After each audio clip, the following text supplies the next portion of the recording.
Hello दोस्तों, good morning. स्वागत है आप सबका सुकृपा क्लासेज पर। दोस्तों, इस वीडियो में हम लोग UP triple S C PET exam 2025 के लिए static GK, GS, science, miscellaneous और करंट अफेयर्स के मोस्ट कॉमन क्वेश्चंस को सॉल्व करेंगे।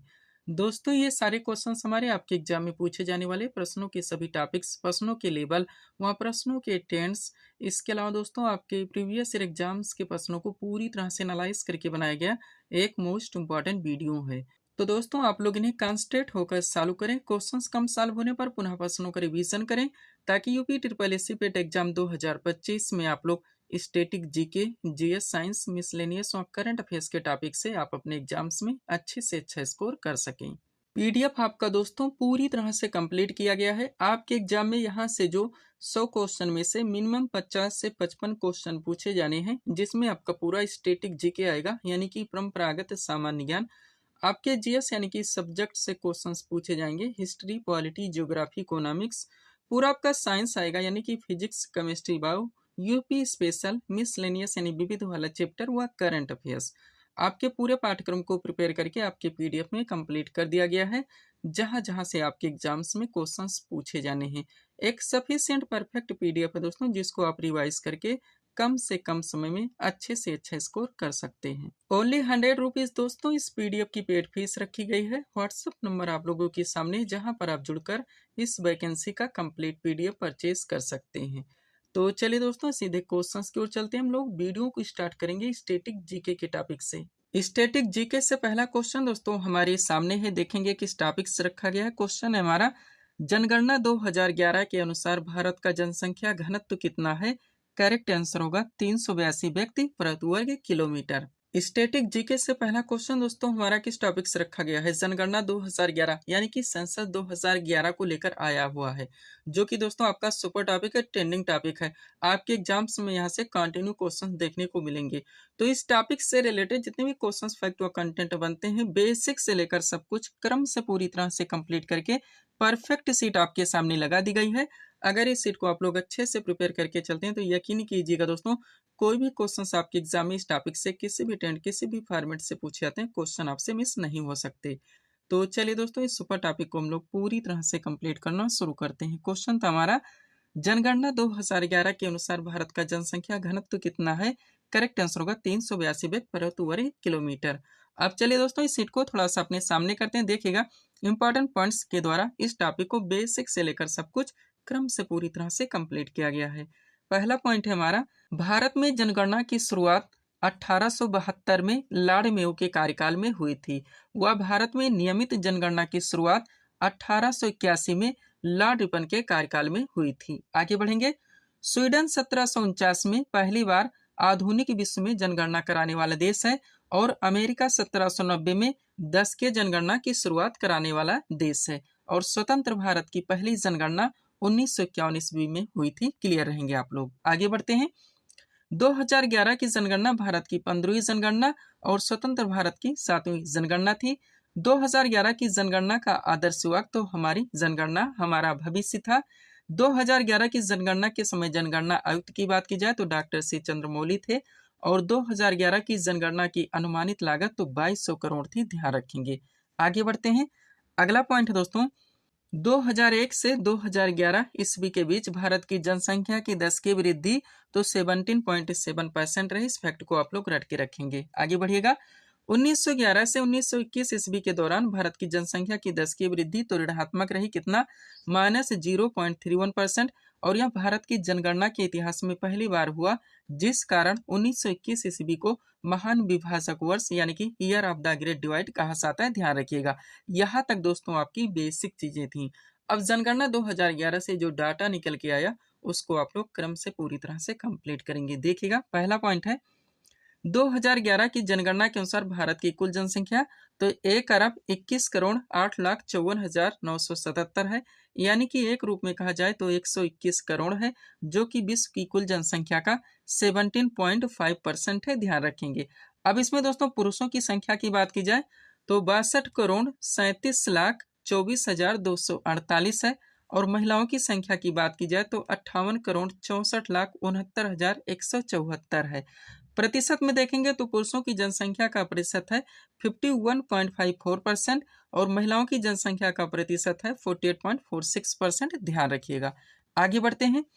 अगला पॉइंट है दोस्तों, 2011 की जनगणना के अनुसार देश की कुल जनसंख्या में शहरी जनसंख्या की बात की जाए तो 31.2% है, जबकि ग्रामीण जनसंख्या की बात की जाए तो 68.8% है। अब राज्य में देखिए, 2011 की जनगणना के अनुसार सर्वाधिक जनसंख्या वाला राज्य वो उत्तर प्रदेश है एवं न्यूनतम जनसंख्या वाला राज्य वो सिक्किम है। अब केंद्र शासित प्रदेश में देखिए, जो भी डाटा उठाएंगे दोस्तों आप लोग सबसे पहले पूरा देखेंगे, यानी भारत में कितना है, उसके बाद में राज्य का देखेंगे और क्रम से दोस्तों आप लोग केंद्र शासित प्रदेश में डाटा को कवर करते हुए आगे बढ़ेंगे। देखिएगा, 2011 की जनगणना के अनुसार सर्वाधिक जनसंख्या वाला केंद्र शासित प्रदेश तो दिल्ली है एवं न्यूनतम जनसंख्या वाला केंद्र शासित प्रदेश वो लक्षद्वीप है। ध्यान रखिएगा। आगे बढ़ते हैं। पॉइंट है, 2011 की जनगणना के अनुसार सर्वाधिक दशकीय जनसंख्या वृद्धि वाला राज्य तो मेघालय है। कितना यहाँ का 27.95% एवं न्यूनतम दशकीय वृद्धि वाला राज्य वो नागालैंड है। कितना यहाँ का -0.6%। अब केंद्र शासित प्रदेश में देखिए, तो 2011 की जनगणना के अनुसार सर्वाधिक दशकीय जनसंख्या वृद्धि वाला केंद्र शासित प्रदेश तो दादरा एवं नगर हवेली है। कितना यहाँ का 55.9% एवं न्यूनतम वृद्धि वाला केंद्र शासित प्रदेश वो लक्षद्वीप है। कितना यहाँ का 6.3%। ध्यान रखिएगा। आगे बढ़ते हैं। अगला पॉइंट है दोस्तों आपका, 2011 की जनगणना के अनुसार भारत का जनसंख्या घनत्व तो 382 व्यक्ति प्रति वर्ग किलोमीटर है। अब राज्य में देखिए, तो 2011 की जनगणना के अनुसार सर्वाधिक जनसंख्या घनत्व वाला राज्य वो बिहार है। कितना यहाँ का 1106 एवं न्यूनतम जनसंख्या घनत्व वाला राज्य वो अरुणाचल प्रदेश है। कितना यहाँ का 17। आगे बढ़िएगा। केंद्र शासित प्रदेश में देखिए, तो 2011 की जनगणना के अनुसार सर्वाधिक जनसंख्या घनत्व वाला केंद्र शासित प्रदेश वो दिल्ली है। कितना यहाँ का 11,320 एवं न्यूनतम जनसंख्या घनत्व वाला केंद्र शासित प्रदेश वो अंडमान निकोबार द्वीप समूह है। कितना यहाँ का केवल 46। ध्यान रखेंगे। आगे बढ़ते हैं। अगला पॉइंट है, 2011 की जनगणना के अनुसार भारत का लिंगानुपात देखेंगे तो 943 है। अब राज्य में देखिए, तो 2011 की जनगणना के अनुसार सर्वाधिक लिंगानुपात वाला राज्य वो केरल है। कितना का 1084 एवं न्यूनतम लिंगानुपात वाला राज्य वो हरियाणा है। कितना का 879। अब केंद्र शासित प्रदेश में देखिए, तो 2011 की जनगणना के अनुसार सर्वाधिक लिंगानुपात वाला केंद्र शासित प्रदेश वो पुदुचेरी। कितना का 1037 एवं न्यूनतम लिंगानुपात वाला केंद्र शासित प्रदेश वो दमन व दीव है। कितना का 618। ध्यान रखिएगा। एक एक फैक्ट, एक एक कंटेंट दोस्तों आप लोगों को अच्छे से कंप्लीट करके चलने हैं। हम आपको बताना चाहेंगे दोस्तों कि हमारे एक सेंटेंस के कॉन्सेप्ट से बहुत सारे क्वेश्चंस, फैक्ट और कंटेंट निकलते हैं जो कि आपके एग्जाम में भर भर के पूछे जाते हैं। यही वजह दोस्तों अपने वीडियोस में ऑप्शन नहीं लगाते। जो भी टॉपिक्स दोस्तों हमारे द्वारा जहाँ पे उठाए जाते हैं उनको वहीं पे बेसिक से लेकर सब कुछ क्रम से पूरी तरह से कंप्लीट कर दिया था। इसके लिए मुझे कितने भी बुक से मटेरियल का करेक्शन क्यों ना करना पड़े। वो हर टॉपिक्स दोस्तों जहाँ से आपके एग्जाम में 100 क्वेश्चन में से मिनिमम 50 से 55 क्वेश्चन का वेटेज है, जिसमें आपका पूरा स्टैटिक जीके आएगा, पूरा आपका जीएस आएगा, पूरा आपका साइंस आएगा, पूरा आपका मिसलेनियस आएगा, यूपी स्पेशल आएगा और करंट अफेयर्स आएगा। आपके पूरे पाठ्यक्रम को प्रिपेयर करके आपके पीडीएफ में कंप्लीट कर दिया गया है, जहां जहां से आपके एग्जाम्स में क्वेश्चंस बनने हैं।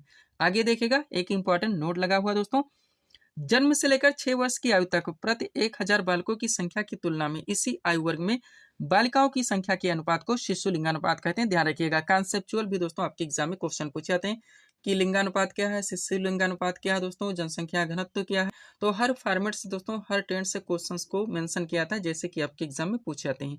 अब सबसे पहले भारत का शिशु लिंगानुपात देखिए, तो पॉइंट है हमारा, भारत का शिशु लिंगानुपात 919 है। अब राज्य में देखिए, तो 2011 की जनगणना के अनुसार सर्वाधिक शिशु लिंगानुपात वाला राज्य वो अरुणाचल प्रदेश है। कितना यहाँ का 972 एवं न्यूनतम शिशु लिंगानुपात वाला राज्य वो हरियाणा है। कितना का 834। अब केंद्र शासित प्रदेश में देखिए, तो 2011 की जनगणना के अनुसार सर्वाधिक शिशु लिंगानुपात वाला केंद्र शासित प्रदेश वो अंडमान एवं निकोबार द्वीप समूह। कितना का 968 एवं न्यूनतम शिशु लिंगानुपात वाला केंद्र शासित प्रदेश वो दिल्ली है। कितना का 871। ध्यान रखिएगा।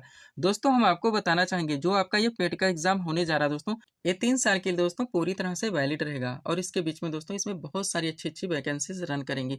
तो कट ऑफ में दोस्तों आप लोगों को अच्छे से अच्छे स्कोर करने ही होंगे। मिनिमम मानिए दोस्तों आप लोगों को 75 क्वेश्चंस करेक्ट करने होंगे। दोस्तों आप अपनी प्रिपरेशन कहीं से भी कीजिए, ऑनलाइन या ऑफलाइन, आपका जो दोस्तों पूरा पाठ्यक्रम है वो हर टॉपिक दोस्तों जहाँ-जहाँ से आपके एग्जाम से क्वेश्चंस पूछे जाने, आप उनको प्रिपेयर रखिए, हो सके नोट डाउन कर लीजिए। जब आप अपनी प्रिपरेशन कीजिए, अब देखिए वो हर टॉपिक दोस्तों जहाँ-जहाँ से आपके एग्जाम से क्वेश्चंस बनने हैं पूरी तरह से कंप्लीट करवाए जा रहे हैं, नहीं करवाए जा रहे हैं। अगर नहीं करवाए जा रहे हैं तो उनको दोस्तों आप लोग पूरी तरह से कंप्लीट करने का प्रयास कीजिए। हर दोस्तों आप टॉपिक्स पर पूरा फोकस कीजिए। दिशाहीन तैयारी आपको बिल्कुल भी नहीं करनी है दोस्तों। एक-एक क्वेश्चन की कीमत आप लोग जानते हैं। अगला इंपॉर्टेंट नोट देखिएगा क्या है, 7 वर्ष और उससे अधिक का जो व्यक्ति किसी भाषा को समझ सकता हो और उसे लिख या पढ़ सकता हो वो साक्षर कहलाता है, यानी कि लिटरेसी आप लोग कंप्लीट करेंगे। सबसे पहले भारत की देखिए तो 2011 की जनगणना के अनुसार भारत की साक्षरता दर 74.04% है। अब इसमें पुरुष साक्षरता दर देखिए तो 82.14% है। जो महिला साक्षरता दर देखिए दोस्तों तो 65.46% है। ध्यान रखिएगा, ऐसे फैक्ट है दोस्तों जो कि आपके एग्जाम में पूछे नहीं जाएंगे, आप देखेंगे दोस्तों रिपीट भी होंगे। आगे बढ़िएगा, 2011 की जनगणना के अनुसार भारत का सर्वाधिक साक्षरता वाला राज्य तो केरल है, कितना है का 94%। एवं न्यूनतम साक्षरता वाला राज्य जो बिहार है, कितना है का 61.8%। केंद्र शासित प्रदेश में देखिए तो 2011 की जनगणना के अनुसार सर्वाधिक साक्षरता वाला केंद्र शासित प्रदेश वो लक्षद्वीप है, कितना है का 91.8%। एवं न्यूनतम साक्षरता वाला केंद्र शासित प्रदेश वो दादरा एवं नगर हवेली, कितना है का 76.2%। ध्यान रखिएगा। आगे बढ़ते हैं, अगला फैक्ट आपका क्या है दोस्तों, 2011 की जनगणना के अनुसार सर्वाधिक ग्रामीण जनसंख्या वाला राज्य तो हिमाचल प्रदेश है, कितना यहाँ का 90%। एवं न्यूनतम ग्रामीण जनसंख्या वाला राज्य वो गोवा है, कितना यहाँ का 37.8%। अब यही चीजें आप लोग पलट दीजिए तो 2011 की जनगणना के अनुसार भारत का सर्वाधिक शहरी जनसंख्या वाला राज्य गोवा है, कितना यहाँ का 62.2%। एवं न्यूनतम शहरी जनसंख्या वाला राज्य हिमाचल प्रदेश है, कितना यहाँ का केवल 10%। अब केंद्र शासित प्रदेश में देखिए तो 2011 की जनगणना के अनुसार भारत का सर्वाधिक शहरी जनसंख्या वाला केंद्र शासित प्रदेश तो दिल्ली है, कितना है का 97.5%। एवं न्यूनतम शहरी जनसंख्या वाला केंद्र शासित प्रदेश वो अंडमान निकोबार द्वीप समूह है, कितना है का 37.7%। ध्यान रखिएगा। आगे बढ़ते हैं, अगला फैक्ट आपका क्या है दोस्तों, 2011 की जनगणना के अनुसार भारत में अनुसूचित जाति यानी एससी की कुल पहले संख्या देख लीजिए तो 20.14 करोड़ है। अब किसमें ज्यादा है ये देखिए तो 2011 की जनगणना के अनुसार भारत का सबसे ज्यादा यानी अनुसूचित जात एससी जनसंख्या वाला राज्य केंद्र शासित प्रदेश तो उत्तर प्रदेश है। प्रतिशत में देखिए तो 2011 की जनगणना के अनुसार भारत में सबसे ज्यादा अनुसूचित जात यानी कि एससी जनसंख्या प्रतिशतता वाला राज्य केंद्र शासित प्रदेश वो पंजाब है, कितना का 31.9%। एक इंपॉर्टेंट नोट इसी के साथ तो 2011 की जनगणना के अनुसार दोस्तों नागालैंड हो गया, अरुणाचल प्रदेश, लक्षद्वीप, अंडमान निकोबार द्वीप समूह में कोई भी अनुसूचित जात यानी कि एससी निवास नहीं करती, ये भी आप लोग ध्यान रखेंगे। आगे बढ़ते हैं, अगला फैक्ट क्या है दोस्तों आपका, 2011 की जनगणना के अनुसार देश में अनुसूचित जनजाति यानी कि एसटी की कुल संख्या पहले देखिए तो 10.43 करोड़ है। अब किसमें ज्यादा है तो 2011 की जनगणना के अनुसार भारत का सबसे ज्यादा यानी कि अनुसूचित जनजाति एसटी जनसंख्या वाला राज्य केंद्र शासित प्रदेश तो मध्य प्रदेश है। प्रतिशत में देखिए तो 2011 की जनगणना के अनुसार सबसे ज्यादा यानी कि अनुसूचित जनजाति एसटी जनसंख्या प्रतिशतता वाला राज्य केंद्र शासित प्रदेश तो लक्षद्वीप है, कितना यहाँ का 94.8%। एक नोट देखिए दोस्तों, 2011 की जनगणना के अनुसार पंजाब हो गया, हरियाणा, दिल्ली, चंडीगढ़ और पुदुचेरी में कोई भी अनुसूचित जनजाति यानी कि एसटी निवास नहीं करती। क्लियर रहेंगे आप लोग। तो ये टॉपिक दोस्तों आपका यहाँ पे पूरी तरह से कंप्लीट हो जाता है। अच्छे से हर फैक्ट आप क्लियर करके चलते हैं। कोई भी एग्जाम दोस्तों आप लोग देते हैं इस टॉपिक से क्वेश्चन पूछे जाते हैं तो क्वेश्चन आपसे मिस नहीं हो सकते। आगे बढ़िएगा, थोड़ा सा दोस्तों यहाँ पे हम लोग 2021 के जनगणना के बारे में बात करेंगे। हालांकि आप लोग जानते हैं जनगणना अभी तक हो नहीं पाई दोस्तों, लेकिन संभावना की 2026 में करवा ली जाएगी। लेकिन कभी भी होगी दोस्तों ध्यान दीजिएगा, ये जनगणना 2021 के नाम से ही जानी जाएगी। इससे जुड़े जो फैक्ट हैं, पहला पॉइंट, 2021 की जो जनगणना होगी दोस्तों वो भारत की 16वीं जनगणना रहेगी और इसके जनगणना आयुक्त रहेंगे श्री विवेक जोशी। अगला पॉइंट, 2021 की जनगणना का आदर्श वाक्य रहेगा जन भागीदारी से जन कल्याण। और 2021 की जनगणना भारत में दोस्तों पहली बार डिजिटल जनगणना होगी, ये भी आप लोग ध्यान रखेंगे। पीडीएफ के लिए दोस्तों ये हमारा व्हाट्सअप नंबर लगा हुआ है। बढ़ेंगे दोस्तों हम लोग स्टैटिक जीके के अगले टॉपिक की ओर। स्टैटिक जीके से अगला क्वेश्चन दोस्तों हमारे सामने है, देखेंगे किस टॉपिक से रखा गया है। क्वेश्चन है हमारा, न्यूजीलैंड की राजधानी व मुद्रा क्या है। करेक्ट आंसर होगा राजधानी यहाँ की वेलिंगटन है और मुद्रा दोस्तों यहाँ की डॉलर है। स्टैटिक जीके से अगला क्वेश्चन दोस्तों हमारा किस टॉपिक से रखा गया है। विश्व के जो प्रमुख देश हैं दोस्तों, आपके एग्जाम में डायरेक्टली क्वेश्चन बनेंगे कि दोस्तों इनकी मुद्रा क्या है और इनकी राजधानी कहाँ पे स्थित है, यानी कि कैपिटल एंड करेंसी। तो यहाँ पे जो शीट दोस्तों आपके सामने लगाई गई है, इसमें विश्व के प्रमुख देश, उनकी राजधानी व मुद्रा के साथ साथ उनकी भाषा कौन सी दोस्तों, ये भी पूरी तरह से कंप्लीट करके परफेक्ट शीट लगाई गई है। अच्छे से आप लोगों को प्रिपेयर करके चलने हैं। चलिए शुरू करते हैं हम लोग। क्वेश्चन था हमारा, न्यूजीलैंड की राजधानी व मुद्रा क्या है? करेक्ट आंसर होगा राजधानी यहाँ की वेलिंगटन है और मुद्रा यहाँ की डॉलर है। क्वेश्चन का टॉपिक है हमारा विश्व के प्रमुख देश, उनकी राजधानी, मुद्रा एवं भाषाएं। चलिए इस शीट को थोड़ा सा अपने सामने करते हैं, देखिएगा। तो सबसे पहले दोस्तों यहाँ पे विश्व के जो प्रमुख देश हैं उनके नाम दिए गए हैं, उनकी राजधानी कहाँ पे स्थित है, मुद्रा कौन सी चलती है और वहाँ की भाषा कौन सी है दोस्तों, ये भी मेंशन कर दिया गया है। स्टार्ट करते हैं हम लोग। बात किया दोस्तों संयुक्त राज्य अमेरिका यानी यूएसए की, राजधानी यहाँ की वाशिंगटन डीसी है, मुद्रा यहाँ की दोस्तों डॉलर है और भाषा दोस्तों यहाँ की अंग्रेजी है। नेक्स्ट, रूस की बात की जाए दोस्तों, राजधानी यहाँ की मॉस्को है, मुद्रा यहाँ की रूबल है और भाषा दोस्तों यहाँ की रूसी है। नेक्स्ट, चीन की बात की जाए दोस्तों, राजधानी यहाँ की बीजिंग है, मुद्रा यहाँ की युआन है और भाषा दोस्तों यहाँ की मंडारिन है। यही वजह दोस्तों अपने वीडियोस में ऑप्शन नहीं लगाते, क्योंकि ऑप्शन से सारी चीजें एक साथ कंप्लीट नहीं हो सकती, केवल कंफ्यूजन क्रिएट होता है और टाइम टेकिंग हो जाता है। आगे बढ़ेंगे। जापान की बात की जाए दोस्तों, राजधानी यहाँ की टोक्यो है, मुद्रा यहाँ की एन है और भाषा दोस्तों यहाँ की जापानी है। जर्मनी की बात की जाए दोस्तों, राजधानी यहाँ की बर्लिन है, मुद्रा यहाँ की यूरो है और भाषा दोस्तों यहाँ की जर्मन है। नेक्स्ट, फ्रांस की बात की जाए, राजधानी यहाँ की दोस्तों पेरिस है, मुद्रा यहाँ की यूरो है और भाषा दोस्तों यहाँ की फ्रेंच है। ध्यान रखेंगे आप लोग। आगे बढ़ते हैं। अगला क्या दोस्तों, यूनाइटेड किंगडम यानी यूके की बात की जाए तो राजधानी यहाँ की लंदन है, मुद्रा यहाँ की पाउंड है और दोस्तों भाषा यहाँ की अंग्रेजी है। नेक्स्ट, भारत की बात की जाए, राजधानी नई दिल्ली है, मुद्रा रुपया है और भाषा हिंदी है। नेक्स्ट, इटली की बात की जाए, राजधानी रोम है, मुद्रा यूरो है और भाषा इटालियन है। दक्षिण कोरिया की बात की जाए दोस्तों, राजधानी यहाँ की सियोल है, मुद्रा यहाँ की युआन है और दोस्तों भाषा यहाँ की कोरियाई है। आगे बढ़िएगा। इजराइल की बात की जाए दोस्तों, राजधानी यहाँ की जेरूसलम है, मुद्रा यहाँ की शेकेल है और भाषा यहाँ की अंग्रेजी है। कनाडा की बात की जाए, राजधानी यहाँ की ओटावा है, मुद्रा यहाँ की डॉलर है और भाषा दोस्तों यहाँ की अंग्रेजी एवं फ्रांसीसी दोनों है। ध्यान रखेंगे। ऑस्ट्रेलिया की बात की जाए दोस्तों, राजधानी यहाँ की कैनबरा है, मुद्रा यहाँ की ऑस्ट्रेलियन डॉलर है, भाषा यहाँ की अंग्रेजी है। न्यूजीलैंड की बात की जाए दोस्तों, राजधानी यहाँ की वेलिंगटन है, मुद्रा यहाँ की डॉलर है और भाषा दोस्तों यहाँ पे माओरी और अंग्रेजी दोनों है। ध्यान रखेंगे आप लोग। आगे बढ़ते हैं। अगला क्या दोस्तों, नीदरलैंड की बात की जाए, राजधानी यहाँ की एम्स्टर्डम है, मुद्रा यहाँ की यूरो है, भाषा यहाँ की डच है। नॉर्वे की बात की जाए दोस्तों, राजधानी यहाँ की ओस्लो है, मुद्रा यहाँ की क्रोनर है और दोस्तों भाषा यहाँ की नॉर्वेजियन है। बेल्जियम की बात की जाए, राजधानी यहाँ की ब्रुसेल्स है, मुद्रा यहाँ की यूरो है और भाषा दोस्तों डच, फ्रेंच और जर्मन तीनों चलती हैं। ध्यान रखेंगे। डेनमार्क की बात की जाए, राजधानी यहाँ की कोपेनहेगन है, मुद्रा यहाँ की क्रोन है और भाषा यहाँ की डेनिश है। नेक्स्ट, ब्राजील की बात की जाए दोस्तों, राजधानी यहाँ की ब्राजीलिया है, मुद्रा यहाँ का रियल है और भाषा दोस्तों पुर्तगाली व अंग्रेजी दोनों है। ध्यान रखेंगे आप लोग। आगे बढ़ते हैं। अगला क्या दोस्तों, अर्जेंटीना की बात की जाए, राजधानी यहाँ की ब्यूनस आयर्स है, मुद्रा यहाँ की पेसो है और भाषा यहाँ की स्पेनिश है। नेक्स्ट, वेनेजुएला की बात की जाए दोस्तों, राजधानी यहाँ की कराकस है, मुद्रा यहाँ की बोलीवर है और दोस्तों भाषा यहाँ की स्पेनिश है। कोलंबिया की बात की जाए, राजधानी बगोटा है, मुद्रा यहाँ की पेसो है और भाषा स्पेनिश है। नेक्स्ट, भूटान की बात की जाए, राजधानी दोस्तों थिम्पू है, मुद्रा यहाँ की गुलट्रम है और भाषा दोस्तों डोगरवा नेपाली है। ध्यान दीजिएगा दोस्तों, भारत में उनके जो पड़ोसी देश हैं इनसे रिलेटेड दोस्तों जो भाषाएं हैं और मुद्रा है, इसको आप जरूर ध्यान रखेंगे। क्वेश्चन ज्यादा यहीं से ही बनते हैं। ईरान की बात की जाए दोस्तों, तो राजधानी यहाँ की तेहरान है, मुद्रा यहाँ की तोमान है और भाषा फारसी है। नेक्स्ट, नेपाल की बात की जाए दोस्तों, राजधानी यहाँ की काठमांडू है, मुद्रा यहाँ की नेपाली रुपया है और भाषा यहाँ की नेपाली है। नेक्स्ट, मालदीव की बात की जाए, राजधानी यहाँ की माले है, मुद्रा यहाँ की रुपया है और दोस्तों भाषा यहाँ की द्यूचो है। श्रीलंका की बात की जाए, राजधानी यहाँ की कोलंबो है, मुद्रा यहाँ का रुपया है दोस्तों और भाषा यहाँ का सिंघल और तमिल दोनों है। ध्यान रखेंगे आप लोग। आगे बढ़ते हैं। अगला क्या दोस्तों आपका, अफगानिस्तान, राजधानी यहाँ की काबुल है, मुद्रा यहाँ की अफगानी है और भाषा यहाँ की दोस्तों पश्तो पर्सियन है।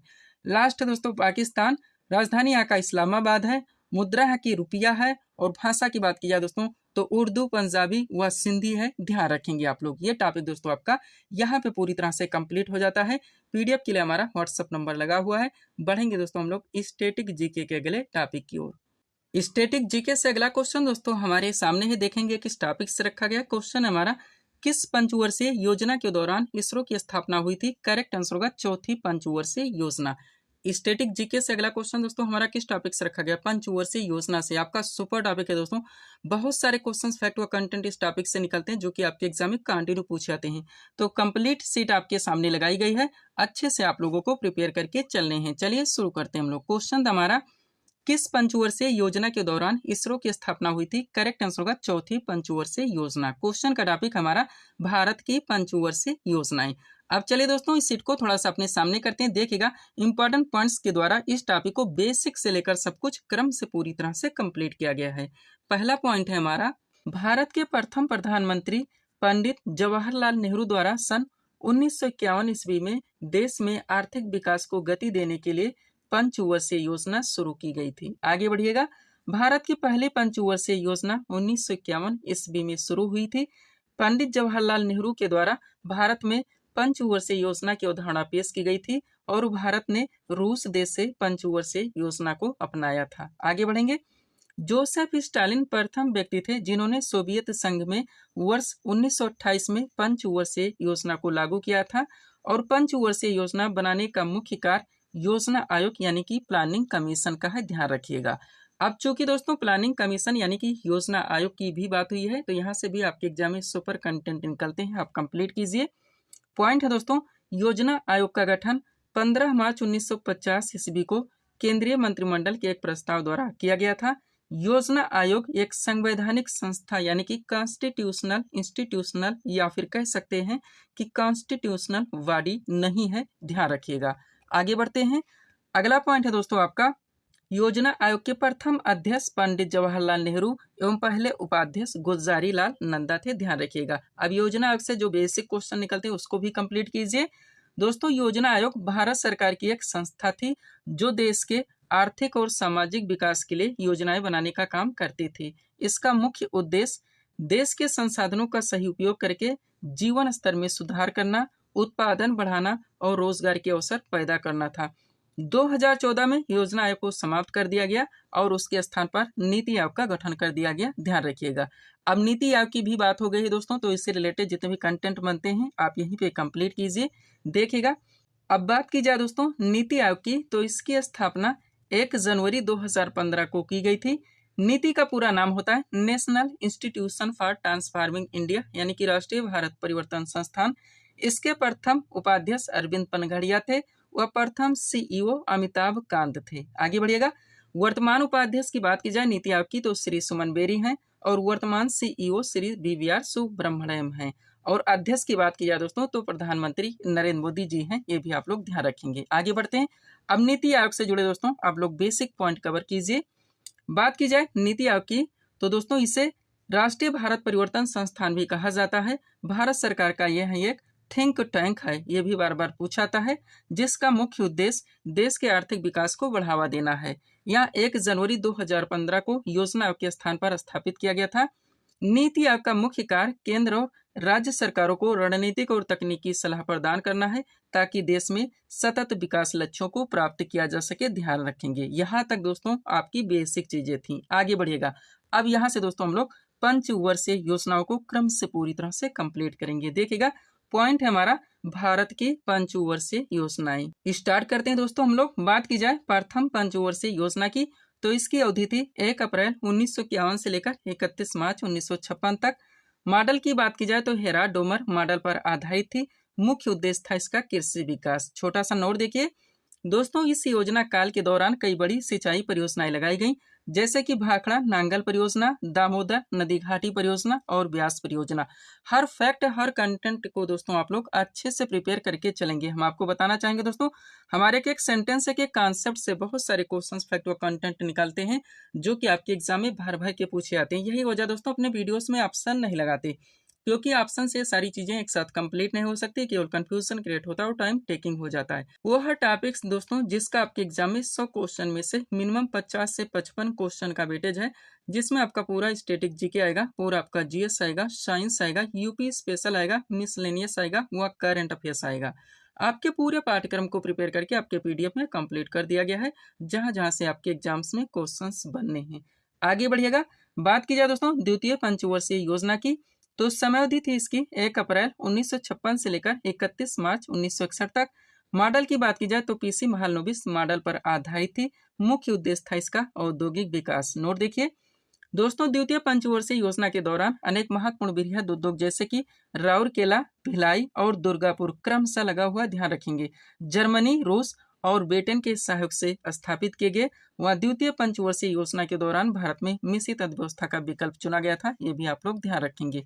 आगे बढ़ते हैं दोस्तों, ध्यान दीजिएगा यूपी ट्रिपल एससी पेट का एग्जाम होने जा रहा है। 3 साल के लिए पूरी तरह से वैलिड रहेगा और इसके बीच में दोस्तों बहुत अच्छी अच्छी वैकेंसियां इसमें रन करेंगी। तो कट ऑफ में दोस्तों आपको अच्छे स्कोर लाने की आवश्यकता है। ध्यान दीजिएगा मिनिमम दोस्तों आप लोगों को 75 क्वेश्चंस करेक्ट करने ही होंगे। आगे बढ़ते हैं, बात की जाए तृतीय पंचवर्षीय योजना की। मुख्य उद्देश्य था दोस्तों इसका आत्मनिर्भरता, कृषि एवं उद्योग का विकास। अब मोस्ट वन यहाँ से कंटेंट देखिए दोस्तों, तृतीय पंचवर्षीय योजना अपने उद्देश्य को प्राप्त करने में असफल रही, इसलिए इसे एक असफल योजना माना जाता है। जिसके मुख्य कारण थे भारत चीन युद्ध 1962, भारत पाक युद्ध 1965 तथा अभूतपूर्व सूखा 1966। आगे बढ़िएगा, तृतीय पंचवर्षीय योजना की असफलता के बाद सरकार को योजना अवकाश कब कब 1966 से लेकर 67 तक, 67 से लेकर 68 तक और 68 से लेकर 69 तक की घोषणा करनी पड़ी और इस अवधि में 3 वार्षिक योजनाएं तैयार की गई। वह हरित क्रांति की शुरुआत तृतीय पंचवर्षीय योजना के दौरान हुई थी। ये भी आप लोग ध्यान रखेंगे। आगे बढ़ते हैं, बात की जाए दोस्तों चौथी पंचवर्षीय योजना की, तो समयावधि थी इसकी 1969 से लेकर 1974 तक। मॉडल की बात की जाए तो डी आर गाडगिल मॉडल पर आधारित थी। मुख्य उद्देश्य था इसका स्थिरता के साथ आत्मनिर्भरता एवं कृषि तथा सिंचाई पर महत्व। अब 3 क्वेश्चन यहाँ से सुपर हैं। पहला, किस पंचवर्षीय योजना में 14 बैंकों का राष्ट्रीयकरण किया गया? तो चौथी पंचवर्षीय योजना थी। नेक्स्ट, किस पंचवर्षीय योजना में भारत की कृषि वृद्धि दर सर्वाधिक रही? तो भी चौथी पंचवर्षीय योजना थी। और किस पंचवर्षीय योजना के दौरान इसरो की स्थापना की गई? तो भी चौथी पंचवर्षीय योजना ही थी। ध्यान रखिएगा। आगे बढ़ते हैं, बात की जाए दोस्तों पांचवी पंचवर्षीय योजना की, तो समयावधि थी इसकी 1974 से लेकर 1979 तक। मुख्य उद्देश्य की बात की जाए तो गरीबी उन्मूलन और आत्मनिर्भरता पर बल। अब 2 क्वेश्चन देखिए। पहला, किस पंचवर्षीय योजना में पहली बार गरीबी हटाओ का नारा दिया गया? तो पांचवी पंचवर्षीय योजना थी। हजारों बार पूछा गया क्वेश्चन है। वह कौन सी पंचवर्षीय योजना जो केवल 4 वर्ष ही चली थी? तो भी पांचवी पंचवर्षीय योजना ही थी। ध्यान रखिएगा। आगे बढ़ते हैं, बात की जाए दोस्तों छठी पंचवर्षीय योजना की, तो समयावधि थी इसकी 1980 से लेकर 1985 तक। मुख्य उद्देश्य की बात की जाए तो गरीबी उन्मूलन और रोजगार में वृद्धि। अब कंटेंट देखिए, तो किस पंचवर्षीय योजना में समन्वित ग्रामीण विकास कार्यक्रम शुरू हुआ था? छठी पंचवर्षीय योजना। नेक्स्ट, छठी पंचवर्षीय योजना के दौरान जनसंख्या वृद्धि को नियंत्रित करने के लिए परिवार नियोजन कार्यक्रम शुरू किया गया। इस योजना में विकास के नेहरू मॉडल को अपनाया गया। और छठी पंचवर्षीय योजना के दौरान शिवरामन समिति की सिफारिश पर कब? तो 1982 में क्या राष्ट्रीय कृषि एवं ग्रामीण विकास बैंक यानी कि नाबार्ड की स्थापना हुई थी। ध्यान रखिएगा। अब नाबार्ड का यहीं पे पूरा नाम देख लीजिए दोस्तों, तो national bank for agricultural and rural development यानी कि राष्ट्रीय कृषि एवं ग्रामीण विकास बैंक इसका पूरा नाम है। ये भी आप लोग ध्यान रखेंगे। आगे बढ़ते हैं, बात की जाएगी दोस्तों सातवीं पंचवर्षीय योजना की, तो समयावधि थी इसकी 1985 से लेकर 1990 तक। मुख्य उद्देश्य की बात की जाए तो रोजगार, शिक्षा तथा जन स्वास्थ्य का विकास। आगे बढ़िएगा, आठवीं पंचवर्षीय योजना की बात की जाए समयावधि थी इसकी 1992 से 1997। मॉडल की बात की जाए तो जॉन डब्ल्यू मूलर पर मॉडल पर आधारित थी और मुख्य उद्देश्य था इसका मानव संसाधन का विकास। नई पंचवर्षीय योजना की बात की जाए दोस्तों तो समयावधि थी इसकी 1997 से 2002। मुख्य उद्देश्य था दोस्तों न्यायपूर्ण वितरण एवं समानता के साथ विकास। ध्यान रखेंगे। आगे बढ़ते हैं, बात की जाए दोस्तों 10वीं पंचवर्षीय योजना की, तो समयावधि थी इसकी 2002 से 2007। मुख्य उद्देश्य था दोस्तों गरीबी और बेरोजगारी को समाप्त करना एवं अगले 10 वर्षों में प्रति व्यक्ति आय दोगुनी करना। 11वीं पंचवर्षीय योजना की बात की जाए समयावधि तो 2007 से 2012। मुख्य उद्देश्य था तीव्रता में एवं समावेशी विकास। और 12वीं पंचवर्षीय योजना की बात की जाए तो समयावधि थी इसकी 2012 से 2017 और मुख्य उद्देश्य था दोस्तों तीव्रतम, समावेशी और सतत विकास। ध्यान रखिएगा। तो ये टॉपिक दोस्तों आपका यहाँ पे पूरी तरह से कंप्लीट हो जाता है। इसके बाद में आप लोग जानते हैं दोस्तों कि पंचवर्षीय योजनाएं समाप्त कर दी गई, उसके स्थान पर नीति आयोग का गठन कर दिया गया, जो कि आप लोग भी पूरी तरह से यहाँ पे कंप्लीट कर चुके हैं। पीडीएफ के लिए दोस्तों ये हमारा व्हाट्सअप नंबर लगा हुआ है, जहां पर आप जुड़कर विभिन्न वैकेंसीज के कंप्लीट पीडीएफ परचेज कर सकते हैं। बढ़ेंगे दोस्तों हम लोग स्टैटिक जीके के अगले टॉपिक की ओर। स्टैटिक जीके से अगला क्वेश्चन दोस्तों हमारे सामने है, देखेंगे किस टॉपिक से रखा गया। क्वेश्चन है हमारा, त्रिस्तरीय पंचायती राज व्यवस्था का सुझाव किस समिति ने दिया? करेक्ट आंसर होगा बलवंत राय मेहता समिति ने। स्टैटिक जीके से अगला क्वेश्चन दोस्तों आपका किस टॉपिक से रखा गया? पंचायती राज व्यवस्था से, जो कि आपका सुपर टॉपिक है, ट्रेंडिंग टॉपिक है। बहुत सारे क्वेश्चंस फैक्ट व कंटेंट यहाँ से बनते हैं दोस्तों, जो कि आपके एग्जाम में पूछे आते हैं। तो कंप्लीट सीट आपके सामने लगाई गई है, अच्छे से आप लोगों को प्रिपेयर करके चलने हैं। चलिए शुरू करते हैं हम लोग। क्वेश्चन था हमारा, त्रिस्तरीय पंचायती राज व्यवस्था का सुझाव किस समिति ने दिया? करेक्ट आंसर होगा बलवंत राय मेहता समिति ने। क्वेश्चन का टॉपिक हमारा पंचायती राज व्यवस्था। आप चलिए दोस्तों इस सीट को थोड़ा सा अपने सामने करते हैं, देखिएगा इंपॉर्टेंट पॉइंट्स के द्वारा इस टॉपिक को बेसिक से लेकर सब कुछ क्रम से पूरी तरह से कंप्लीट किया गया है। पहला पॉइंट है हमारा, पंचायती राज व्यवस्था भारत में स्थानीय स्वशासन का एक विकेंद्रीकृत रूप है। यह ग्रामीण समुदायों को सशक्त बनाने और जमीनी स्तर पर लोकतंत्र को बढ़ावा देने के लिए पेश की गई थी, ध्यान रखिएगा। अब आप जानते हैं दोस्तों पंचायती राज व्यवस्था में 3 स्तर होते हैं, तो सबसे पहले इसको कंप्लीट कीजिए। पॉइंट है हमारा, पंचायती राज व्यवस्था में 3 स्तर होते हैं, सबसे पहले ग्राम पंचायत, फिर पंचायत समिति और फिर जिला परिषद, ध्यान रखेंगे। आगे बढ़ते हैं। अब यहाँ से दोस्तों आप लोगों को एक एक कंटेंट को अच्छे से प्रिपेयर रखने हैं। देखिएगा पहला पॉइंट है, भारत में प्रति वर्ष 24 अप्रैल को राष्ट्रीय पंचायती राज दिवस मनाया जाता है। इस दिवस का मुख्य उद्देश्य स्थानीय शासन के महत्व के बारे में जागरूकता बढ़ाना है। आगे बढ़िएगा। पंचायती राज व्यवस्था को 73वें संविधान संशोधन 1992 के द्वारा संवैधानिक दर्जा प्रदान किया गया। पंचायती राज व्यवस्था सर्वप्रथम 2 अक्टूबर 1959 को राजस्थान के नागौर जिले से आरंभ की गई। त्रिस्तरीय पंचायती राज व्यवस्था का सुझाव बलवंत राय मेहता समिति के द्वारा दिया गया।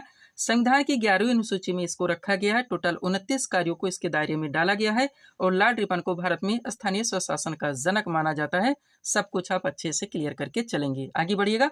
आप सबसे पहले आप 4 क्वेश्चन देखिए। पहला, ग्राम पंचायत की स्थापना का प्रावधान भारतीय संविधान के किस अनुच्छेद में है? तो अनुच्छेद 40 में है। नेक्स्ट, ग्राम पंचायत की स्थापना का प्रावधान भारतीय संविधान के किस भाग में है? तो भाग 4 में है। आगे बढ़िएगा। बलवंत राय मेहता समिति का गठन कब किया गया था? तो 1957 में, और पंचायती राज की सूची के अंतर्गत आता है, तो राज्य सूची का विषय ध्यान रखेंगे। आगे बढ़िएगा दोस्तों। अब पंचायती राज व्यवस्था से जुड़ी जितनी भी समितियां दोस्तों कब गठित की गई थी, अलग अलग ट्रेंड से आपके एग्जाम में क्वेश्चंस बनते हैं, आप कंप्लीट कीजिए। देखिएगा पॉइंट हमारा, पंचायती राज व्यवस्था से जुड़ी महत्वपूर्ण समितियां। बात की जाए, हनुमंत राव समिति जो कि 1983 में गठित हुई। जी.बी. के राव समिति दोस्तों 1985 में गठित हुई। एल.एम. सिंघवी समिति 1986 में गठित हुई। बलवंत राय मेहता समिति 1957 में गठित हुई। अशोक मेहता समिति 1977 में गठित हुई। थोंगन समिति दोस्तों 1989 में गठित की गई, ध्यान रखेंगे आप लोग। आगे बढ़ते हैं। थोड़े से क्वेश्चन और देखिए दोस्तों, ताकि ये टॉपिक आपका पूरी तरह से क्लियर हो सके। ग्राम पंचायत की आय का मुख्य स्रोत क्या है? तो मेला एवं बाजार कर। नेक्स्ट, पंचायती राज प्रणाली किस पर आधारित है? करेक्ट आंसर होगा सत्ता के विकेंद्रीकरण पर। आगे बढ़िएगा। कौन पंचायती राज संस्थाओं के निर्वाचन के लिए उत्तरदायी है? तो राज्य निर्वाचन आयोग। और द्विस्तरीय पंचायती राज व्यवस्था का सुझाव किसने दिया था? करेक्ट आंसर होगा अशोक मेहता समिति ने, ध्यान रखिएगा। तो ये टॉपिक दोस्तों आपका यहाँ पे पूरी तरह से कंप्लीट हो जाता है। पीडीएफ के लिए हमारा व्हाट्सएप नंबर लगा हुआ है। बढ़ेंगे दोस्तों हम लोग स्टैटिक जीके के अगले टॉपिक की ओर। स्टैटिक जीके से अगला क्वेश्चन दोस्तों आपके सामने है, देखेंगे किस टॉपिक से रखा गया है। क्वेश्चन है हमारा, भारतीय लघु उद्योग विकास बैंक यानी कि सिडबी की स्थापना कब हुई थी? करेक्ट आंसर होगा 1990 ईस्वी में। स्टैटिक जीके से अगला क्वेश्चन दोस्तों हमारा किस टॉपिक से रखा गया? भारत की जो दोस्तों महत्वपूर्ण वित्तीय संस्थाएं हैं, आपके एग्जाम में डायरेक्टली क्वेश्चंस बनते हैं दोस्तों कि ये स्थापित कब की गई थी, और भी बहुत सारे दोस्तों यहाँ से कंटेंट निकलते हैं। तो पूरी तरह से कंप्लीट करके परफेक्ट सीट आपके सामने लगाई गई है, अच्छे से आप लोगों को प्रिपेयर करके चलने हैं। चलिए शुरू करते हैं हम लोग। क्वेश्चन था हमारा, भारतीय लघु उद्योग विकास बैंक यानी कि सिडबी की स्थापना कब हुई थी? करेक्ट आंसर होगा 1990 ईस्वी में। क्वेश्चन का टॉपिक हमारा भारत की महत्वपूर्ण वित्तीय संस्थाएं। आप चलिए दोस्तों इस सीट को थोड़ा सा अपने सामने करते हैं। देखिएगा, एक तरफ दोस्तों भारत की जितने भी महत्वपूर्ण वित्तीय संस्थाएं उनके नाम दिए गए हैं, दूसरी तरफ दोस्तों स्थापना वर्ष दिया गया है। स्टार्ट करते हैं हम लोग। बात की जाए दोस्तों रिजर्व बैंक ऑफ इंडिया यानी कि आरबीआई की, तो इसकी स्थापना 1 अप्रैल 1935 में हुई थी। स्टेट बैंक ऑफ इंडिया यानी कि एसबीआई की बात की जाए तो इसकी स्थापना 1955 में हुई थी। भारतीय जीवन बीमा निगम यानी एलआईसी की बात की जाए तो इसकी स्थापना 1956 में हुई थी। भारतीय यूनिटी ट्रस्ट यानी यूटीआई की बात की जाए तो इसकी स्थापना 1964 में हुई थी। भारतीय औद्योगिक विकास बैंक, इसकी स्थापना 1964 में हुई थी। साधारण बीमा निगम यानी जीआईसी की बात की जाए तो इसकी स्थापना 1972 में हुई थी। क्षेत्रीय ग्रामीण बैंक की बात की जाए तो इसकी स्थापना 2 अक्टूबर 1975 ईस्वी में की गई थी, ध्यान रखिएगा। आगे बढ़ते हैं। अगला है दोस्तों हमारा भारतीय निर्यात आयात बैंक यानी एग्जिम की बात की जाए तो इसकी स्थापना 1982 में हुई थी। राष्ट्रीय कृषि एवं ग्रामीण विकास बैंक यानी नाबार्ड की बात की जाए तो इसकी स्थापना 1982 में हुई थी। भारतीय औद्योगिक पुनर्निर्माण बैंक यानी IRVI की बात की जाए तो इसकी स्थापना 1985 में हुई थी। राष्ट्रीय आवास बैंक यानी NHB की बात की जाए तो इसकी स्थापना 1988 में हुई थी। और भारतीय लघु औद्योगिक विकास बैंक यानी कि SIDBI की बात की जाए तो इसकी स्थापना 1990 ईस्वी में की गई थी। ध्यान रखेंगे। आगे बढ़ते हैं। और भी दोस्तों इस टॉपिक से जितने भी कंटेंट निकलते हैं आप कंप्लीट कीजिए। देखिएगा नोट है हमारा। पहला पॉइंट, 1881 ईस्वी में स्थापित अवध कमर्शियल बैंक किसी भारतीय द्वारा संचालित पहला बैंक था। नेक्स्ट, पूर्ण रूप से पहला भारतीय बैंक पंजाब नेशनल बैंक था जिसकी स्थापना 1884 ईस्वी में की गई थी। भारतीय रिजर्व बैंक यानी कि RBI की स्थापना 1 अप्रैल 1935 में हुई। 1 जनवरी 1949 को रिजर्व बैंक का राष्ट्रीयकरण किया गया। इसका मुख्यालय मुंबई में है। इंपीरियल बैंक ऑफ इंडिया का 1955 ईस्वी में आंशिक राष्ट्रीयकरण कर इसका नाम स्टेट बैंक ऑफ इंडिया रखा गया। 19 जुलाई 1969 ईस्वी को 14 बड़े व्यावसायिक बैंकों का राष्ट्रीयकरण किया गया। और 15 अप्रैल 1980 ईस्वी को 6 निजी बैंकों का राष्ट्रीयकरण किया गया। ध्यान रखेंगे, ये टॉपिक आपका यहाँ पे पूरी तरह से कंप्लीट हो जाता है। PDF के लिए दोस्तों ये हमारा व्हाट्सअप नंबर लगा हुआ है। बढ़ेंगे दोस्तों हम लोग स्टैटिक जीके के अगले टॉपिक की ओर। स्टैटिक जीके से अगला क्वेश्चन दोस्तों हमारे सामने है। देखेंगे किस टॉपिक से रखा गया है। क्वेश्चन है हमारा, संयुक्त राष्ट्र संघ यानी कि UNO की स्थापना कब हुई थी। करेक्ट आंसर होगा 24 अक्टूबर 1945 ईस्वी में। स्टैटिक जीके से अगला क्वेश्चन दोस्तों हमारा किस टॉपिक से रखा गया है। संयुक्त राष्ट्र संघ यानी कि UNO को लेकर आया हुआ है। तो आप लोग जानते हैं दोस्तों संयुक्त राष्ट्र संघ की स्थापना, इनके विभिन्न क्षेत्रीय सहयोग संगठन, उनकी स्थापना, उनके मुख्यालय और इनके विभिन्न कार्य, यानी कि बहुत सारे क्वेश्चंस, फैक्ट व कंटेंट इस टॉपिक से बनते हैं जो कि आपके एग्जाम में भर भर के पूछे जाते हैं। तो कंप्लीट सीट दोस्तों आपके सामने लगाई गई है। अगर इस सीट को आप लोग अच्छे से प्रिपेयर करके चलते हैं तो यकीन कीजिएगा दोस्तों आप अपने एग्जाम्स के लिए बहुत सारे क्वेश्चंस, फैक्ट व कंटेंट से एक साथ पूरी तरह से प्रिपेयर रहेंगे। तो चलिए दोस्तों इस सुपर टॉपिक को हम लोग पूरी तरह से कंप्लीट करना शुरू करते हैं। क्वेश्चन था हमारा, संयुक्त राष्ट्र संघ यानी कि UNO की स्थापना कब हुई थी। करेक्ट आंसर होगा 24 अक्टूबर 1945 ईस्वी में। अब चलिए दोस्तों इस सीट को थोड़ा सा अपने सामने करते हैं। देखिएगा इंपॉर्टेंट नोट के द्वारा इस टॉपिक को क्रम से पूरी तरह से कंप्लीट किया गया है। पहला पॉइंट है हमारा, संयुक्त राष्ट्र संघ यानी कि UNO की स्थापना 24 अक्टूबर 1945 को हुई थी। इसका मुख्यालय न्यूयॉर्क संयुक्त राज्य अमेरिका में स्थित है। आगे बढ़ेंगे। संयुक्त राष्ट्र संघ की कार्यकारी भाषाएं तो अंग्रेजी एवं फ्रेंच हैं तथा चीनी हो गया, रूसी यानी कि रशियन, अरबी व स्पेनिश इसकी अन्य मान्यता प्राप्त भाषाएं हैं। संयुक्त राष्ट्र संघ के 6 प्रमुख अंग हैं, महासभा, सुरक्षा परिषद, आर्थिक एवं सामाजिक परिषद, प्रन्यास परिषद, अंतर्राष्ट्रीय न्यायालय तथा सचिवालय। इनमें अंतर्राष्ट्रीय न्यायालय को छोड़कर अन्य सभी का मुख्यालय न्यूयॉर्क संयुक्त राज्य अमेरिका में है, जबकि अंतर्राष्ट्रीय न्यायालय का मुख्यालय द हेग नीदरलैंड में स्थित है। क्लियर रहिएगा। आगे बढ़ते हैं। अंतर्राष्ट्रीय शांति एवं सुरक्षा बनाए रखने की जिम्मेदारी सुरक्षा परिषद की। इसमें 15 सदस्य होते हैं जिनमें 5 अस्थायी तथा 10 अस्थायी सदस्य हैं। 5 अस्थायी सदस्य देशों के नाम देखेंगे तो संयुक्त राज्य अमेरिका, रूस, फ्रांस, चीन तथा ब्रिटेन है। और इन्हें दोस्तों किसी भी मसले पर वीटो का अधिकार प्राप्त है, ये भी आप लोग ध्यान रखेंगे। आगे बढ़ते हैं। अगला पॉइंट है दोस्तों हमारा, वर्तमान में संयुक्त राष्ट्र संघ के सदस्यों की संख्या 193 है। इसका नवीनतम सदस्य दक्षिणी सूडान है। इसको भी आप लोग अपडेट रखेंगे।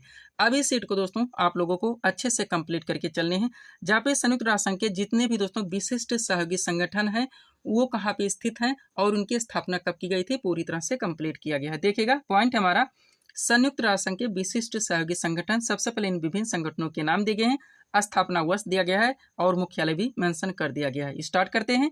बात की जाए दोस्तों अंतर्राष्ट्रीय श्रम संगठन यानी कि ILO की, तो इसकी स्थापना 1919 में हुई थी। मुख्यालय जेनेवा स्विट्जरलैंड में स्थित है। नेक्स्ट, संयुक्त राष्ट्र खाद्य एवं कृषि संगठन यानी FAO की बात की जाए, इसकी स्थापना 1945 में हुई थी। मुख्यालय रोम इटली में स्थित है। नेक्स्ट, अंतर्राष्ट्रीय मुद्रा कोष यानी IMF की बात की जाए, इसकी स्थापना 1945 में हुई थी। मुख्यालय वाशिंगटन DC में है।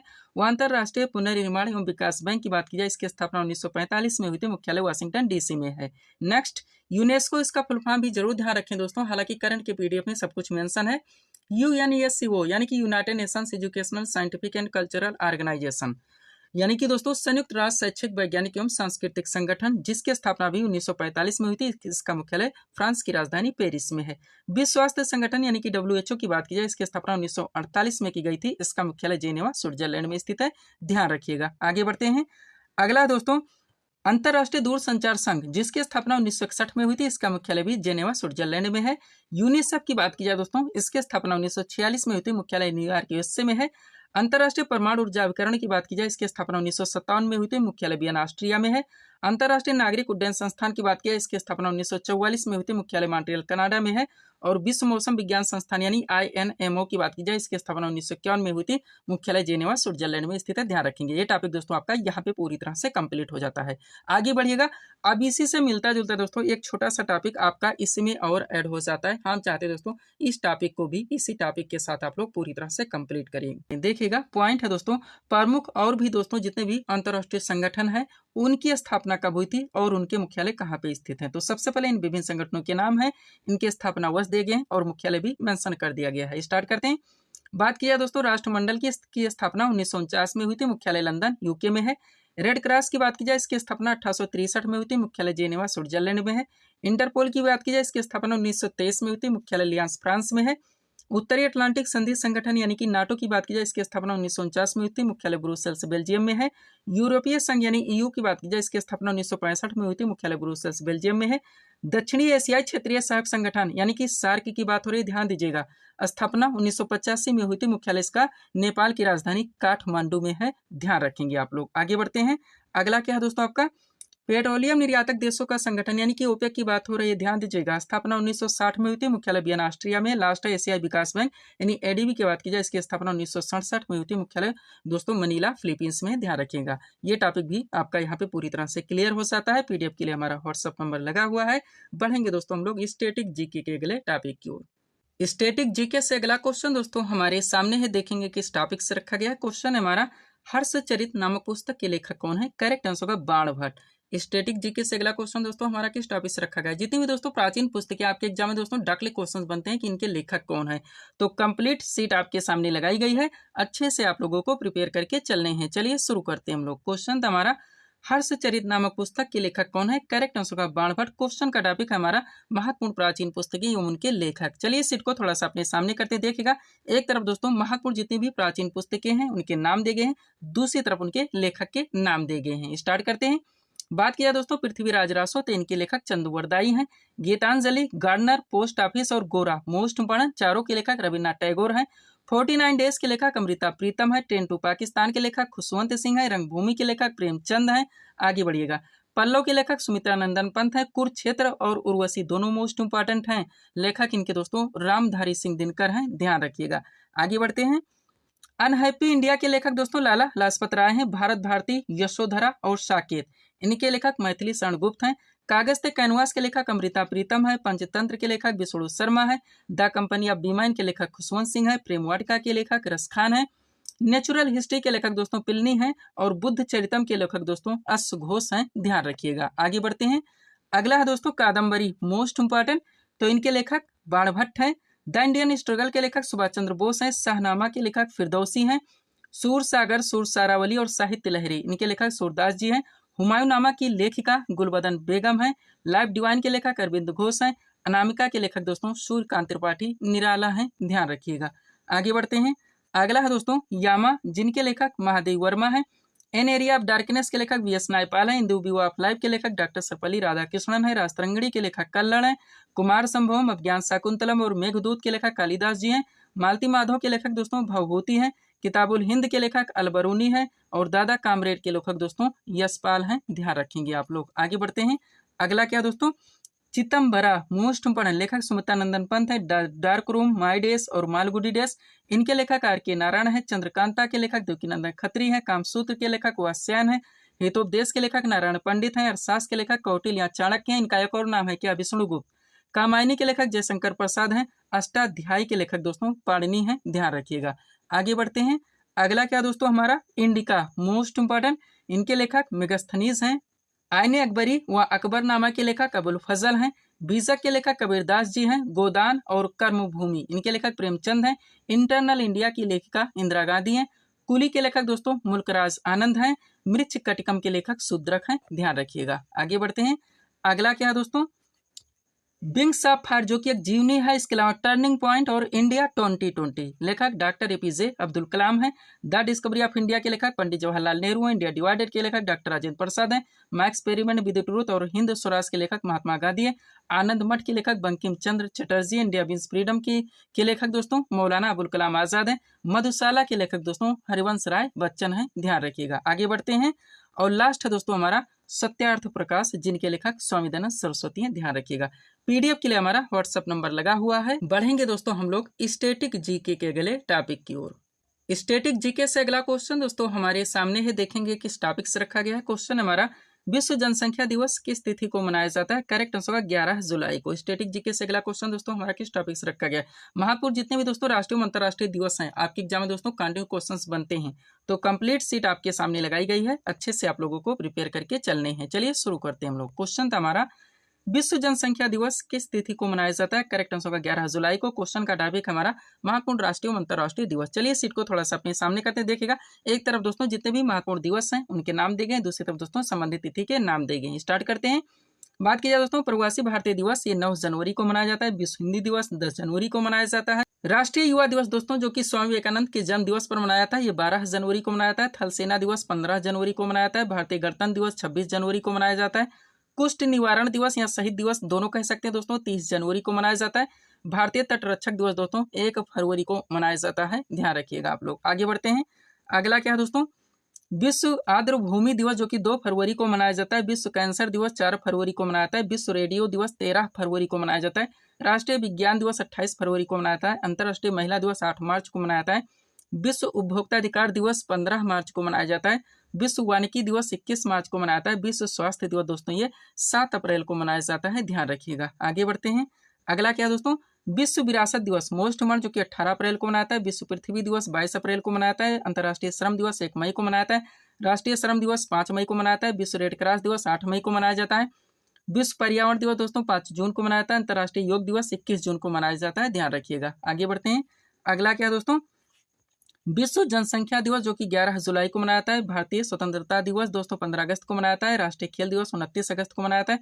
राष्ट्रीय शिक्षक दिवस दोस्तों ये 5 सितंबर को मनाया जाता है। विश्व साक्षरता दिवस 8 सितंबर को मनाया जाता है। राष्ट्रीय हिंदी दिवस 14 सितंबर को मनाया जाता है। अंतर्राष्ट्रीय ओजोन दिवस 16 सितंबर को मनाया जाता है। विश्व पर्यटन दिवस दोस्तों ये 27 सितंबर को मनाया जाता है, ध्यान रखिएगा। आगे बढ़ते हैं।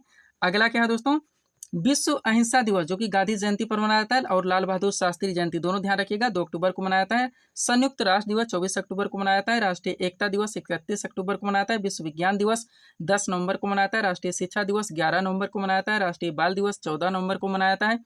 राष्ट्रीय प्रेस दिवस 16 नवंबर को मनाया जाता है। राष्ट्रीय संविधान दिवस दोस्तों ये 26 नवंबर को मनाया जाता है, ध्यान रखिएगा। आगे बढ़ते हैं। लास्ट है दोस्तों आपका विश्व एड्स दिवस जो कि 1 दिसंबर को मनाया जाता है, ध्यान रखिएगा। ये टॉपिक भी आपका कंप्लीट हो जाता है। पीडीएफ के लिए हमारा व्हाट्सएप नंबर लगा हुआ है। बढ़ेंगे दोस्तों हम लोग स्टैटिक जीके के अगले टॉपिक की ओर।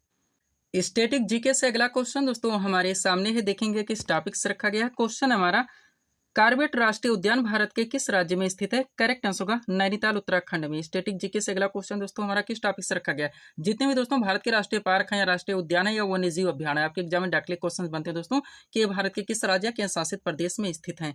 तो कंप्लीट सीट दोस्तों आपके सामने लगाई गई है एग्जैक्ट लोकेशन के साथ। दोस्तों इस टॉपिक को आप लोगों को प्रिपेयर करके चलने हैं। चलिए शुरू करते हैं हम लोग। क्वेश्चन था हमारा कार्बेट राष्ट्रीय उद्यान भारत के किस राज्य में स्थित है? करेक्ट आंसर होगा नैनीताल उत्तराखंड में। क्वेश्चन का टॉपिक हमारा भारत के राष्ट्रीय उद्यान एवं वन्यजीव अभियान। चलिए सीट को थोड़ा सा अपने सामने करते हैं। देखिएगा दोस्तों एक तरफ भारत के जितने भी राष्ट्रीय उद्यान है या राष्ट्रीय पार्क है या वन्यजीव अभियान है उनके नाम दिए गए हैं, दूसरी तरफ संबंधित स्थान के नाम दिए गए हैं। स्टार्ट करते हैं। बात की जाए दोस्तों काजीरंगा राष्ट्रीय उद्यान जो जोरहाट असम में है। अब यहाँ पे आपको जोरहाट जरूर ध्यान रखना है, ऑप्शन में यही दिया जाता है, ध्यान रखेंगे। नेक्स्ट मानस वन्यजीव अभ्यारण्य बारपेटा असम में है। हजारीबाग राष्ट्रीय पार्क हजारीबाग झारखंड में है। बेतला राष्ट्रीय पार्क दोस्तों पलामू झारखंड में। गिर राष्ट्रीय उद्यान दोस्तों जूनागढ़ गुजरात में। बांदीपुर राष्ट्रीय पार्क बांदीपुर कर्नाटक में है। केला देव दोस्तों पश्चिम बिहार, ये भरतपुर राजस्थान में है। अब भरतपुर जरूर ध्यान रखना है दोस्तों, ध्यान दीजिएगा इसमें, इसीलिए दोस्तों एग्जैक्ट लोकेशन के साथ इस टॉपिक को कंप्लीट किया गया है। सरिस्का वन्यजीव अभ्यारण्य अलवर राजस्थान में है। दाचीगाम वन्यजीव अभ्यारण्य दोस्तों श्रीनगर जम्मू कश्मीर में है। कान्हा राष्ट्रीय उद्यान बालाघाट मध्य प्रदेश में। सिमलीपाल राष्ट्रीय उद्यान मयूरभंज ओडिशा में है। दुधवा राष्ट्रीय उद्यान लखीमपुर खीरी उत्तर प्रदेश में। कार्बेट राष्ट्रीय उद्यान नैनीताल उत्तराखंड में। पेरियार वन्यजीव अभ्यारण्य इडुक्की केरल में है। शरावती वन्यजीव अभ्यारण्य दोस्तों ये शिवमोगा कर्नाटक में है, ध्यान रखिएगा। आगे बढ़ते हैं। अगला क्या है दोस्तों नंदा देवी पशु विहार जो कि चमोली उत्तराखंड में, चंद्रप्रभा वन्यजीव अभ्यारण्य वाराणसी उत्तर प्रदेश में, रणथंभौर वन्यजीव अभ्यारण्य सवाई माधोपुर राजस्थान में, कैमूर वन्यजीव अभ्यारण्य दोस्तों कैमूर बिहार में है। आगे बढ़िएगा, सतपुड़ा राष्ट्रीय उद्यान नर्मदापुरम मध्य प्रदेश में है, और पंचमढ़ी वन्यजीव अभ्यारण्य भी दोस्तों नर्मदापुरम मध्य प्रदेश में स्थित है, ध्यान रखेंगे। ये टॉपिक आपका यहाँ पे कंप्लीट हो जाता है। पीडीएफ के लिए दोस्तों ये हमारा व्हाट्सएप नंबर लगा हुआ है। बढ़ेंगे दोस्तों हम लोग स्टैटिक जीके के अगले टॉपिक की ओर। स्टैटिक जीके का अगला क्वेश्चन दोस्तों हमारे सामने है, देखेंगे किस टॉपिक से रखा गया। क्वेश्चन हमारा, खजुराहो मंदिर भारत के किस राज्य में स्थित है? करेक्ट आंसर होगा छतरपुर मध्य प्रदेश में। स्टैटिक जीके से अगला क्वेश्चन दोस्तों हमारा किस टॉपिक से रखा गया। जितने भी दोस्तों भारत के महत्वपूर्ण मंदिर इमारतें हैं, आपके एग्जाम में डायरेक्टली क्वेश्चन बनते हैं दोस्तों कि ये कहाँ पे स्थित है, तो कंप्लीट सीट आपके सामने लगाई गई है। एग्जैक्ट लोकेशन के साथ दोस्तों आप लोगों को प्रिपेयर करके चलने हैं। चलिए शुरू करते हैं हम लोग। क्वेश्चन था हमारा, खजुराहो मंदिर भारत के किस राज्य में स्थित है? करेक्ट आंसर होगा छतरपुर मध्य प्रदेश में। क्वेश्चन का टॉपिक हमारा, भारत के प्रमुख मंदिर एवं इमारतें तथा संबंधित स्थल। चलिए इस सीट को थोड़ा सा अपने सामने करते हैं। देखिएगा, एक तरफ भारत के जितने भी दोस्तों महत्वपूर्ण मंदिर एवं इमारतें उनके नाम दिए गए, दूसरी तरफ संबंधित राज्यों केंद्र शासित प्रदेश के नाम दिए गए। स्टार्ट करते हैं। बात किया दोस्तों अजंता एवं एलोरा गुफा, तो ये औरंगाबाद महाराष्ट्र में है। अब यहाँ पे औरंगाबाद जरूर ध्यान रखना है, ऑप्शन में यही दिया था, इसलिए दोस्तों एग्जैक्ट लोकेशन के साथ कंप्लीट किया गया है। शांति निकेतन बीरभूम पश्चिम बंगाल में है। अब बीरभूम आपको जरूर ध्यान रखना है। एलिफेंटा गुफा मुंबई महाराष्ट्र में, सांची का स्तूप रायसेन मध्य प्रदेश में है, लिंगराज मंदिर भुवनेश्वर ओडिशा में है, सूर्य मंदिर जिसे कि काला पेगोडा के नाम से भी जाना जाता है, कोणार्क ओडिशा में, दक्षिणेश्वर काली मंदिर दोस्तों ये कोलकाता पश्चिम बंगाल में स्थित है, ध्यान रखिएगा। आगे बढ़ते हैं। अगला क्या दोस्तों, सोमनाथ मंदिर मोस्ट इम्पॉर्टेंट, जो कि गिर सोमनाथ गुजरात में स्थित है, कैलाश मंदिर एलोरा महाराष्ट्र में, त्र्यंबकेश्वर मंदिर नासिक महाराष्ट्र में, महाबलेश्वर मंदिर सतारा महाराष्ट्र में है। नेक्स्ट, दिलवाड़ा जैन मंदिर माउंट आबू राजस्थान में, ब्रह्मा मंदिर दोस्तों पुष्कर राजस्थान में, रामेश्वरम मंदिर रामेश्वरम द्वीप तमिलनाडु में है, मीनाक्षी मंदिर मोस्ट इम्पॉर्टेंट जो कि दोस्तों मदुरई तमिलनाडु में स्थित है। अब यहाँ पे मदुरई आप जरूर ध्यान रखेंगे। आगे बढ़िएगा। अगला क्या है दोस्तों, बृहदेश्वर मंदिर जो कि तंजावुर तमिलनाडु में है, नटराज मंदिर दोस्तों चिदम्बरम तमिलनाडु में, वेंकटेश्वर मंदिर तिरुपति आंध्र प्रदेश में, जगन्नाथ मंदिर दोस्तों पुरी ओडिशा में है। नेक्स्ट, वैष्णो देवी मंदिर जम्मू कश्मीर में, खजुराहो मंदिर दोस्तों छतरपुर मध्य प्रदेश में स्थित है, ध्यान रखेंगे। ये टॉपिक आपका कंप्लीट हो जाता है। पीडीएफ के लिए दोस्तों ये हमारा व्हाट्सएप नंबर लगा हुआ है। बढ़ेंगे दोस्तों अब हम लोग रैपिड फायर क्वेश्चंस की ओर। अब यहाँ पे दोस्तों जीके के जो मोस्ट वन क्वेश्चंस हैं, जो कि आपके सभी वनडे एग्जाम में कंटिन्यू पूछे जाते हैं, वह रिपीट होते रहते हैं। वन लाइनर क्वेश्चंस के माध्यम से दोस्तों इजी टू मॉडरेट टेंड पे इन क्वेश्चंस को यहाँ पे सेट किया गया है। प्रैक्टिस सेट मानकर आप लोगों को सॉल्व करने हैं। चलिए स्टार्ट करते हैं। पहला क्वेश्चन, शांति निकेतन कहाँ पर स्थित है? करेक्ट आंसर होगा कोलकाता पश्चिम बंगाल में। नेक्स्ट, खजुराहो मंदिर भारत के किस राज्य में स्थित है? करेक्ट आंसर होगा छतरपुर मध्य प्रदेश में। आगे बढ़ेंगे। मीनाक्षी मंदिर भारत के किस राज्य में स्थित है? तो मदुरई तमिलनाडु में। नेक्स्ट, स्वर्ण मंदिर भारत के किस राज्य में स्थित है? अमृतसर पंजाब में। आगे बढ़िएगा। बृहदेश्वर मंदिर भारत के किस राज्य में स्थित है? तो तंजावुर तमिलनाडु में। नेक्स्ट, अर्थसार नामक पुस्तक के लेखक कौन है? चाणक्य या कौटिल्य। आगे बढ़िएगा। इंडिका नामक पुस्तक के लेखक कौन है? मेगास्थनीज। प्रिंसिपिया नामक पुस्तक के लेखक कौन है? न्यूटन। आर्य समाज की स्थापना किसने की थी? स्वामी दयानंद सरस्वती ने। ब्रह्म समाज की स्थापना किसने की थी? राजा राममोहन राय ने। खुदाई खिदमतगार की स्थापना किसने की थी? खान अब्दुल गफ्फार खान ने। सत्य शोधक समाज की स्थापना किसने की थी? ज्योतिबा फुले ने। और दुधवा राष्ट्रीय उद्यान भारत के किस राज्य में स्थित है? तो उत्तर प्रदेश में, ध्यान रखिएगा। आगे बढ़ते हैं। अगला क्वेश्चन है दोस्तों, जिम कार्बेट राष्ट्रीय उद्यान भारत के किस राज्य में स्थित है? उत्तराखंड में। गिर राष्ट्रीय उद्यान भारत के किस राज्य में स्थित है? गुजरात में। बादीपुर राष्ट्रीय उद्यान भारत के किस राज्य में स्थित है? कर्नाटक में। सुंदरवन राष्ट्रीय उद्यान भारत के किस राज्य में स्थित है? तो पश्चिम बंगाल में। नेक्स्ट, वानखेड़े स्टेडियम भारत के किस राज्य में स्थित है? मुंबई महाराष्ट्र में। वेदों की ओर लौटो का नारा किसने दिया था? स्वामी दयानंद सरस्वती ने। पंजाब केसरी किस महापुरुष का लोकप्रिय उपनाम है? लाला लाजपत राय का। भारत का नेपोलियन किसे कहा जाता है? समुद्रगुप्त को। भारत में प्रथम आम चुनाव कब हुआ था दोस्तों? तो सन 1951 में। विजय स्तंभ कहाँ पर स्थित है? चित्तौड़गढ़ राजस्थान में। भारतीय राष्ट्रीय कांग्रेस की स्थापना कब हुई थी? 28 दिसंबर 1885 को। खालसा पंथ के संस्थापक कौन थे? गुरु गोविंद सिंह। पुष्कर मेला दोस्तों भारत के किस राज्य में आयोजित होता है? तो अजमेर राजस्थान में, ध्यान रखिएगा। आगे बढ़ते हैं। अगला क्वेश्चन है दोस्तों, योग दर्शन के प्रतिपादक कौन थे? पतंजलि। सांख्य दर्शन के प्रतिपादक कौन थे? कपिल। न्याय दर्शन के प्रतिपादक कौन थे? महर्षि गौतम। नेक्स्ट, त्रिपिटक किस धर्म से संबंधित है? बौद्ध धर्म से। शिव समुद्रम जलप्रपात किस नदी पर स्थित है? कावेरी नदी। भाखड़ा नांगल बांध किस नदी पर संचालित है? सतलज नदी। सरिस्का पक्षी अभ्यारण्य भारत के किस राज्य में स्थित है? राजस्थान। रोवर्स कप किस खेल से संबंधित है? फुटबॉल से। भाषाई आधार पर गठित भारत का पहला राज्य कौन सा है? तो आंध्र प्रदेश। दास कैपिटल नामक पुस्तक के रचयिता कौन है? Karl Marx. सत्यमेव जयते कहाँ से लिया गया? मुंडकोपनिषद। काजीरंगा राष्ट्रीय पार्क भारत के किस राज्य में स्थित है? असम में। फॉरवर्ड ब्लॉक की स्थापना किसने की थी? तो सुभाष चंद्र बोस ने, ध्यान रखिएगा। आगे बढ़ते हैं। सरकारी आयोग का संबंध किससे है? तो केंद्र राज्य संबंधों से। नेक्स्ट, सैंडविच द्वीप का नया नाम क्या है? हवाई द्वीप। योजना आयोग की स्थापना कब हुई थी? 15 मार्च 1950 में। विरूपाक्ष मंदिर भारत के किस राज्य में स्थित है? कर्नाटक में। भारतीय सशस्त्र बलों का मुख्य सेनापति कौन होता है? राष्ट्रपति। रन ऑफ कच्छ कहाँ पर स्थित है दोस्तों? गुजरात में। आर्य भारत में सबसे पहले कहाँ पर बसे थे? सप्त सिंधु प्रदेश में। गायत्री मंत्र का उल्लेख किस वेद में है? ऋग्वेद में। प्रयाग पर स्तुति की रचना किसने की थी? हर्षेन ने। रिक्टर स्केल से क्या मापा जाता है? भूकंप की तीव्रता। वायुदाब को किस यंत्र से मापा जाता है? बैरोमीटर। ब्राजील किसका प्रमुख उत्पादक देश है? कॉफी का। जमशेदपुर किस नदी के तट पर स्थित है? तो स्वर्ण रेखा नदी के तट पर। ध्यान रखेंगे। आगे बढ़ते हैं। अगला क्वेश्चन है दोस्तों, भारत का वित्तीय वर्ष कब से प्रारंभ होता है? तो 1 अप्रैल से। कब तक चलता है? 31 मार्च तक। ध्यान रखिएगा। विश्व मधुमेह दिवस कब मनाया जाता है? 27 जून को। राष्ट्रीय खेल दिवस किस तिथि को मनाया जाता है? 29 अगस्त को। संयुक्त राष्ट्र संघ की स्थापना कब हुई थी? 24 अक्टूबर 1945 को। लास्ट क्वेश्चन है इस सीरीज का, घूमर किस राज्य का प्रसिद्ध लोक नृत्य है? तो राजस्थान का। ध्यान रखेंगे। तो यहीं पे दोस्तों इस वीडियो को हम विराम देना चाहेंगे, और भी क्वेश्चंस लाते हैं टॉपिक तो आपका वीडियो लंबा खींचेगा। तो मिलते हैं दोस्तों हम आपको अपने अगले वीडियोस में। Thanks for watching.